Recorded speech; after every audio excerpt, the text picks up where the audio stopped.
देश में कोरोना के मामले एक बार फिर तेजी से बढ़ने लगे हैं। पिछले 24 घंटे में कोरोना के 16,135 नए मामले सामने आए हैं, जबकि 24 लोगों ने कोरोना की वजह से अपनी जान गंवा दी है। कोरोना में तेजी से हो रहे उछाल के पीछे ओमिक्रॉन का सब वेरिएंट माना जा रहा है।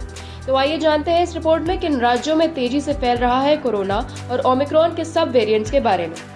पिछले 24 घंटे में केरल से 3,642 केस दर्ज किए गए हैं।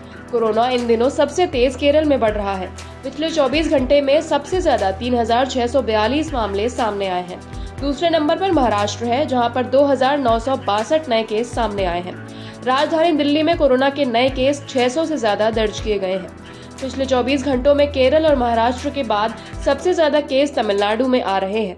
पश्चिम बंगाल और कर्नाटक से भी आए हैं। मौत के आंकड़ों में 54% बढ़ोतरी। पिछले एक हफ्ते के भीतर 1 लाख से ज्यादा नए मामले दर्ज किए गए हैं।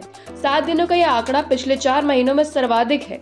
27 जून से 3 जुलाई के बीच कोविड के 1.11 लाख से ज्यादा नए मामले सामने आए हैं। इस दौरान कम से कम 192 लोगों की कोरोना से मौत हुई है। इनमें से 44% मौतें सिर्फ केरल में हुई हैं।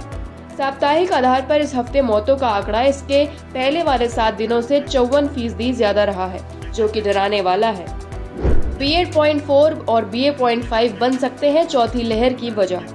हालांकि राहत की बात यह है कि महाराष्ट्र, दिल्ली, हरियाणा और उत्तर प्रदेश में संक्रमण कम हुआ है। इसके उलट पश्चिम बंगाल, बिहार, आंध्र प्रदेश, तमिलनाडु, उड़ीसा, असम और कुछ अन्य राज्यों में कोरोना केस तेजी से बढ़ रहे हैं। एक्सपर्ट्स ने पश्चिम बंगाल में ओमिक्रॉन के BA.4 और BA.5 सब वेरिएंट्स को उछाल की वजह बताया है।